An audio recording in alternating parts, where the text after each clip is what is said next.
வங்கக்கடலில் நாளை புதிய காற்றழுத்த தாழ்வு பகுதி உருவாகும் என வானிலை ஆய்வு மையம் தெரிவித்துள்ளது.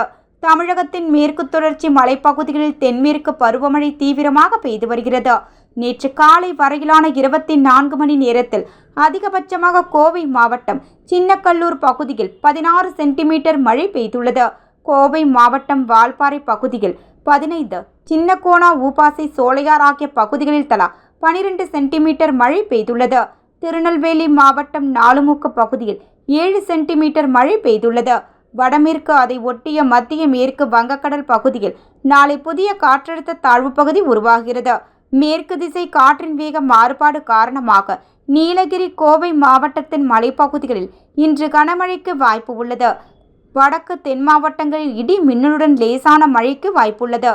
நாளை முதல் ஆகஸ்ட் 22ஆம் தேதி வரை தமிழகம், புதுச்சேரி, காரைக்காலில் லேசான மழைக்கு வாய்ப்புள்ளது.